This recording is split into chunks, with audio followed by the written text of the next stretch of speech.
ကန်တင်းသမီးရှစ်ထန်ကန်တင်းပြန်ပြောမယ်နော်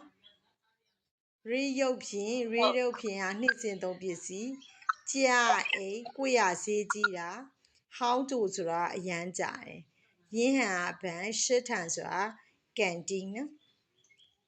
အဲ့တော့41ကကျုံหู我찬찬去ကျုံหูနှစ်လည်မှာတဲ့我ကျွန်တော်က찬찬去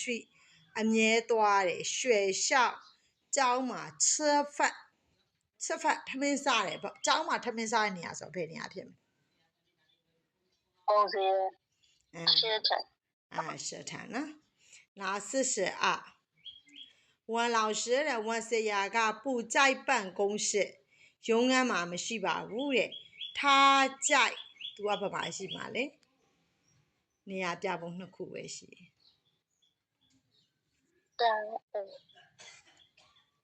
သူကထားကြိုက်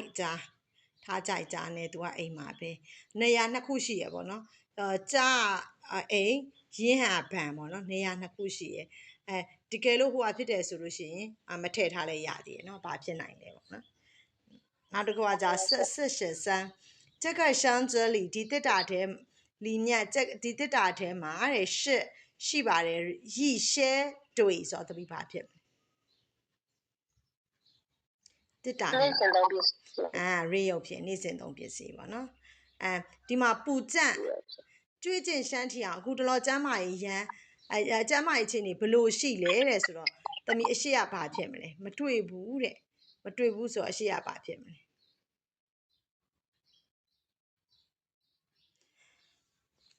အဲ့ဒါလေတွဲလုံးသိလားသမီးဟောင်းကြိုပူကြန့်ဆိုတာလေဟိုလေနည်းနည်းကြာမတွေ့တဲ့သူတွေကိုဟောင်းကြိုပူကြန့်လို့ပြောနော်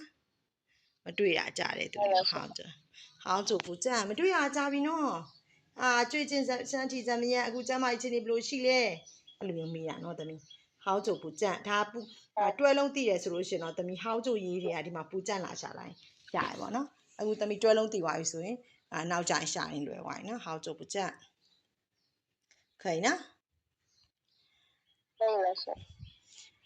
你妈妈在哪工作你အမေကဘာမှအလုပ်လုပ်တာလဲတဲ့我妈妈在